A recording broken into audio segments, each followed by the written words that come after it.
Good morning, students. So today we are revising our chapter number 13, which is sound.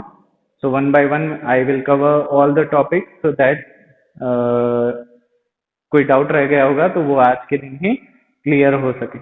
Moving forward, so what we have learned till now, sound is produced by vibrating an object. If vibration is not there, that means sound cannot be produced. Yes or no? Yes. In human beings, the vibration of the vocal cords produces sound. इंसानों के अंदर या animal के अंदर vocal cord vibrate होने की वजह से साउंड प्रोड्यूस होता है. यस और नो? यस. पर उस साउंड को भाषा बनाने के लिए our mouth and tongue will work. उसी से हम उसको लैंग्वेज में कन्वर्ट करते हैं. Moving forward, sound travels through a medium. Sound हर वो जगह जा सकता है जहां पे गैस हो, लिक्विड हो या सॉलिड हो. So for this three medium sound can travel with different velocities. ऐसा नहीं है कि जो गैस में वेलोसिटी, जिस स्पीड गैस में जाएगा साउंड उसी स्पीड से लिक्विड में जाएगा. नो. सबसे ज्यादा साउंड की स्पीड होती है सॉलिड में, मेटल्स में. मेटल में सबसे ज्यादा तेजी से साउंड ट्रैवल कर सकती है. इसी वजह से रेलवे ट्रैक पर बहुत किलोमीटर दूर अगर ट्रेन हो और आप जो वो पट्टा होता है उसके ऊपर अपना कान रखोगे ना, फिर भी 10-12 किलोमीटर दूर है, फिर भी उस ट्रेन की आवाज उस पाटे पे सुन सकते हो, वो मेटालिक रोड पे सुन सकते हो. तो सबसे ज्यादा सॉलिड में, उसके बाद लिक्विड में और उसके बाद गैस में. आप सरप्राइज हो गए होंगे, आपको लगता होगा गैस में सबसे ज्यादा है, उसके बाद लिक्विड में, उसके बाद सॉलिड में. No, it's in reverse order. Solid में sound have a maximum velocity, liquid में it is having a less, gas में it is having lesser than liquid. तो इसका रीजन क्या है वो आप मुझे बताइए, और अगर आपको पता नहीं चल रहा तो आप कमेंट कीजिए, मैं आपको समझाऊंगा. Moving forward, it can not travel in vacuum. Sound vacuum में मतलब आउटर स्पेस में, अर्थ के बाहर निकल गए तो कितना भी चिल्लाओगे आपकी आवाज नहीं आएगी. अगर सूरज फट गया तो भी आवाज नहीं आएगी. सुतरी बॉम्ब आपने स्पेस में फोड़ा तो भी आवाज नहीं आएगी. So in space sound can not travel through vacuum. If vacuum is there, there is no vibration. If there is no vibration, there is no sound. Moving forward, the eardrum senses the vibration of sound. It sends the signal to the brain. This process is called hearing. Hearing की definition भी इसको बोल सकते हो कि हमारे जो ear drum होते हैं, जो मेम्ब्रेन होता है, वो वाइब्रेशन को सेंस करता है. उस वाइब्रेशन को वो सिग्नल बना के दिमाग में भेजता है. वो सिग्नल कैसे होंगे? It is electrical signal. आपको शायद सरप्राइज होगा, पर हमारे सारे बॉडी में जो भी सिग्नल है वो इलेक्ट्रिकल सिग्नल है. तो वो इलेक्ट्रिकल सिग्नल बना के ब्रेन में भेजेगा, और ब्रेन क्या करेगा, उसको डिकोड करेगा कि सामने वाला जो बोल रहा है उसका मतलब क्या है. And then you will understand the total concept. Next point, the number of oscillation और वाइब्रेशन. यहाँ पे सी साइलेंट होगा तो इसको कोई ऑस्किलेशन नहीं बोलेगा, इट इज ऑसिलेशन. यहाँ पे सी साइलेंट हो जाएगा.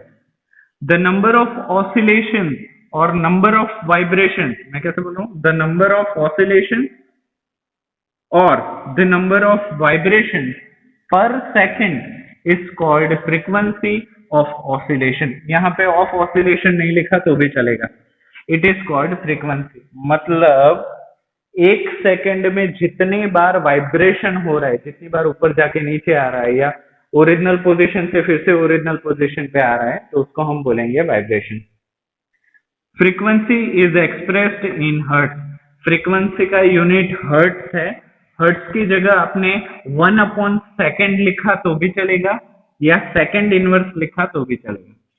Larger the amplitude of vibration, the louder is the sound.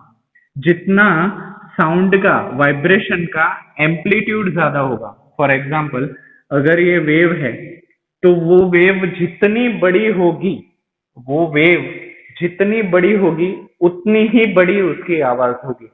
Wave जितनी छोटी होगी उतनी ही उसकी आवाज छोटी होगी. Moving forward, higher the frequency of vibration, the higher is the pitch. Frequency का, वाइब्रेशन की फ्रीक्वेंसी जितनी बड़ी होगी, फ्रीक्वेंसी मतलब एक सेकंड में जितने ज्यादा ऑसिलेशंस बन रहे होंगे उतनी ही हायर पिच होगी। और आपको पता है हाई पिच का मतलब है श्रिल्ड वॉइस, कान में चुभने वाली आवाज, तो उसको बोलेंगे high pitch. And shriller the sound, shriller मतलब तेज आवाज होगी उसकी, यस और no? Next, unpleasant sound are called noise. जो आवाजें अनप्लेजेंट है मतलब हमको शांति नहीं देती या हमको डिस्टर्ब करती है, उन आवाजों को हम नॉइस बोलेंगे। मूविंग फॉरवर्ड, एक्सेसिव और unwanted sounds lead to noise pollution. Excessive मतलब जरूरत से ज्यादा, और अनवांटेड मतलब बिन जरूरी। तो जरूरत से ज्यादा या बिन जरूरी आवाज नॉइस पॉल्यूशन के तरफ हमको लेके जाती है। It will lead us to noise pollution. Noise pollution में cause health problems for human being. नॉइस पॉल्यूशन की वजह से हेल्थ प्रॉब्लम्स भी इंसानों में और जानवरों में भी आ सकते हैं। Attempt should be made to minimize noise pollution. हर किसी की यही जिम्मेवारी है कि वो नॉइस पॉल्यूशन को कम करने के लिए कुछ ना कुछ करे। हमारे सबकी, आपको किसी ने ड्यूटी दी नहीं है, आपको कोई पैसे भी नहीं दे रहा, but it is our moral duty, हमारी जिम्मेवारी है कि नॉइस पॉल्यूशन को हम कैसे कम कर सके। Moving forward, plantation on the road side and elsewhere can reduce noise pollution. जहां पे सड़कें जाती है, जहां पे रोड जाती है, उनके दोनों तरफ और बीच में भी बड़े बड़े घने घने पेड़ अगर लगा दिए तो उसकी वजह से भी noise pollution can be reduce. So there are certain points you have learned in this chapter. अगर फिर भी आपको कोई डाउट छूट जा रहा है तो you are free to comment, और जैसे भी आप कमेंट करोगे, अगर वो शॉर्ट डेफिनेशन होगा तो मैं कमेंट में ही रिप्लाई कर दूंगा। If it is something explanatory so I will make a video and get back to you. Okay, तो यहाँ पे हमारा chapter unit 13 sound is been completed. So in next online session I will come up with the exercise of this chapter. Till then, thank you so much and revise well.